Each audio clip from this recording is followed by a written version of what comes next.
1000 kg paneer barbecue challenge. एक गांव में अनसुईया नाम की एक बुढ़िया रहती थी। वो अकेली एक झोपड़ी में रहती थी। उसके झोपड़ी में बहुत सारे मेडल्स और ट्रॉफी थे, बहुत सारे कप भी थे। वो जब जवान थी तब वो रनिंग रेस में भाग लेकर देश के लिए जीते हुए पुरस्कार थे वे सब। इसके लिए उसने शादी भी नहीं की और देश के लिए अपना जीवन को अर्पित भी कर दिया। एक दिन अनसुईया रेवेन्यू ऑफिस गई। उस ऑफिस में रिश्वत कुमार से, बेटा 1 साल से मेरा पेंशन रुका हुआ है। मैंने अपने चांदी के मेडल बेचकर इतने दिन गुजारा की है बेटा। अब तो मेरे पास खाने के लिए भी पैसे नहीं है। जरा पेंशन जल्दी मिले तो मेहरबानी होगी बेटा। भगवान तुम्हारा भला करेगा। तुम्हें कितनी बार कहा है दादी, तुम एक लाइफ सर्टिफिकेट लाकर दे दो कि तुम अभी तक जिंदा हो तो तुम्हें पेंशन तुरंत मिल जाएगा। तुम आजादी से पहले पैदा हुई हो। तुम कहती हो कि तुमने उस जमाने में इंग्लैंड में रनिंग रेस में हिस्सा लिया था, पर उन सब चीजों का सबूत कहाँ है? तुम्हारे पास कम से कम बर्थ सर्टिफिकेट भी तो नहीं है। अब सबूत क्या है कि तुम जिंदा भी हो? सरकार सबूत मांगती है दादी, बातें नहीं। तुम्हें जेब गर्म करना चाहिए कह के इशारा भी किया, तब भी तुम नहीं समझती। क्योंकि तुम उस जमाने में पैदा हुई हो जब रिश्वत नहीं लिया जाता था। मेरी समझ में नहीं आता कि मैं तुम्हें कैसे समझाऊं। इसीलिए तुम अपने जिंदा रहने का सबूत यानी लाइफ सर्टिफिकेट लाकर दे दो। अब तुम यहाँ से जाओ। अनसुईया को समझ में नहीं आया कि वो क्या करे और दुखी होकर वहाँ से चली गई। कुछ और नहीं कर पाई तो उसने अपने झोपड़ी के बाहर ही एक कोयला का बना हुआ बारबेक्यू को बनाया। उसमें पनीर टिक्का बनाने लगी। कुछ लोगों ने आकर वो खाया। उसका स्वाद इतना अच्छा था कि हर रोज नए कस्टमर्स आने लगे। इस तरह अनसुईया कुछ पैसे बनाते हुए जीने लगी। एक दिन टैगोर नाम के एक लड़के ने वो पनीर टिक्का खाया। दादी माँ, मैंने स्विगी में कई बार ऐसा ऑर्डर किया है। कई बार बड़े बड़े रेस्टोरेंट से पनीर टिक्का मंगवाया है, पर इतना स्वादिष्ट पनीर टिक्का मैंने आज तक कभी नहीं खाया। तुम्हें ये बनाना किसने सिखाया? मैं जब रनिंग रेस के लिए इंग्लैंड गई तो हमारा टीम में वहाँ का खाना किसी को पसंद नहीं आया और सब परेशान थे। तब मैंने पनीर टिक्का बनाकर दिया जैसे मेरे माँ ने मुझे सिखाया। उनको वो बहुत अच्छा लगा और हर रोज वही खा रहे थे। इस तरह पनीर टिक्का बनाने में मुझे प्रैक्टिस हो गया। आज वही मेरा काम आया है बेटा। क्या कह रही हो दादी? तुम एक स्पोर्ट्स चैंपियन हो, तुम्हारी ये हालत हुई कैसे? सरकार को तुम्हारा ख्याल रखना चाहिए। वैसे हुआ क्या, बताओ। तब उसने टैगोर को सब कुछ बताया। क्या उन्हें तुम्हारे जिंदा रहने का सर्टिफिकेट चाहिए? तुम्हारे जिंदा रहने की ही नहीं दादी, तुम कैसी वीरांगना हो मैं दुनिया को साबित करके दिखाऊंगा। उन रिश्वतखोरों को जेल भेज दूंगा। लेकिन तुम्हें एक चैलेंज को स्वीकार करना होगा दादी। कर पाओगी? इस रिश्वतखोरों को खत्म करने के लिए मैं कोई भी चैलेंज स्वीकार करने के लिए तैयार हूँ बेटा। टैगोर ने तुरंत अखबार में एक सूचना दिया। 80 साल की बुढ़िया 1000 kg पनीर टिक्का चैलेंज। ये देखकर प्रेस वाले उसकी झोपड़ी के पास कैमरा लगाकर बैठ गए। अनसुईया ने 1000 kg पनीर टिक्का तैयार किया। उन्हें उस बारबेक्यू में सेकने लगी। इस तरह वो बिना थके कुछ घंटे मेहनत करके उसने 1000 किलो पनीर को सेक कर तैयार किया। प्रेस वाले दंग रह गए और ताली बजाने लगे। तब टैगोर ने माइक पकड़ा और, क्या आप हैरान हैं? ये देश की सबसे पहली 1000 मीटर दौड़ने वाली चैंपियन है। इनके लिए 1000 किलो पनीर टिक्का बनाना कोई बड़ी बात नहीं है, पर ये उन्हें इस उम्र में भी करना पड़ रहा है।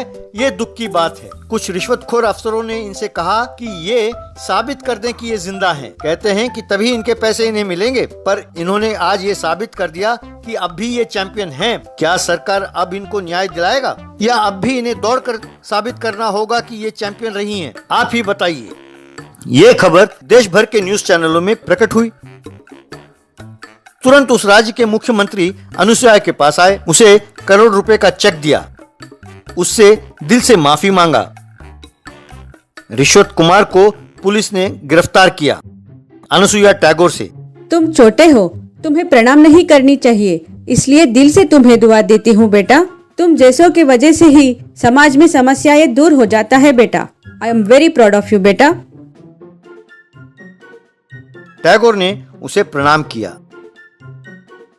फूलिश मनी बावर्ची। एक गांव में एक ढाबा था।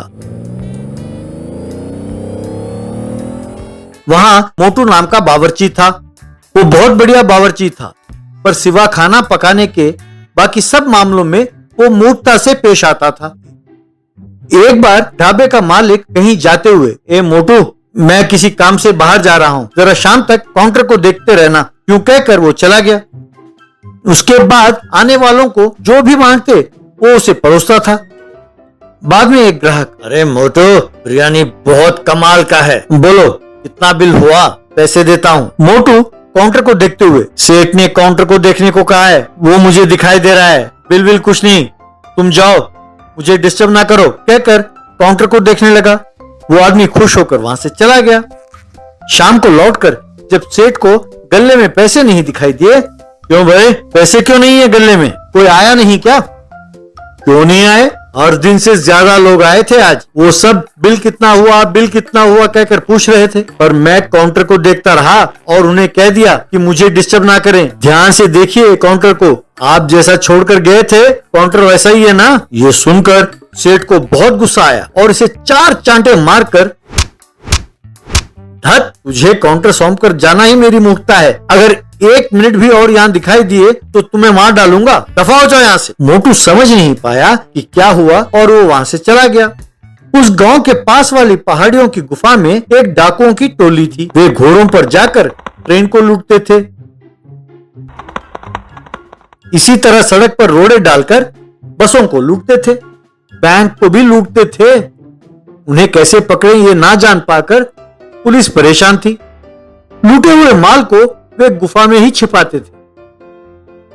कुछ लोग वहीं पर खाना भी पकाते थे, फिर सब मिलकर खाते थे।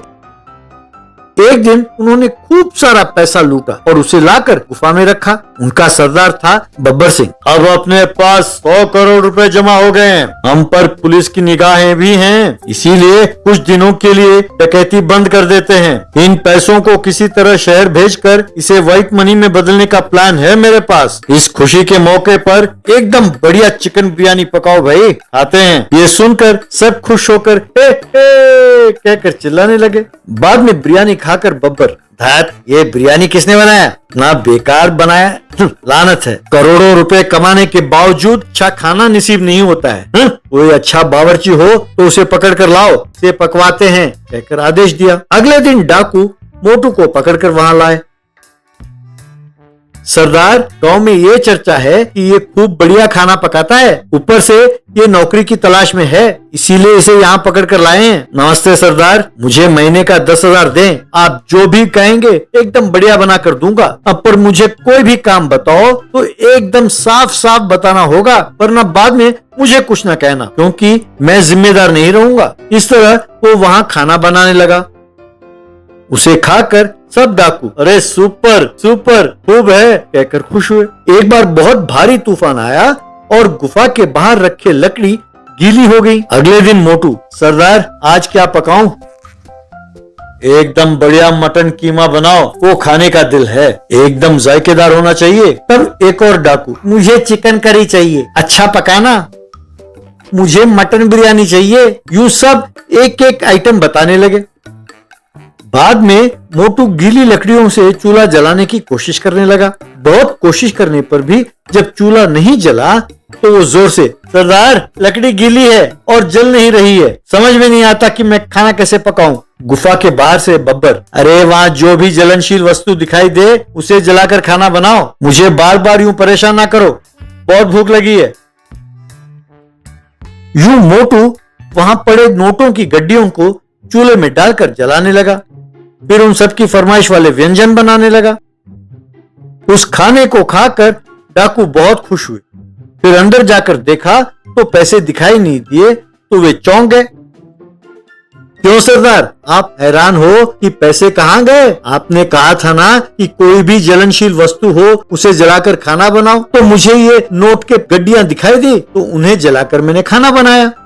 यानी 100 करोड़ रुपए जलाकर तुमने खाना बनाया? तुम्हारा दिमाग ठीक है? क्या वो 100 करोड़ था? यानी चिकन बिरयानी 25 करोड़, आपने जो कीमा खाया था उसका 25 करोड़, यू सब आइटम मिलाकर उतना हुआ होगा सरदार। आप सही कह रहे हैं, पर मुझे क्यों डांट रहे हैं कि दिमाग खराब है? नौकरी करने से पहले ही कहा था ना कि जो भी हो मुझे साफ साफ बताना चाहिए। आपसे पूछकर ही तो मैंने ऐसा किया था। बस ये सुनकर सब डाकू गश खाकर गिर गए।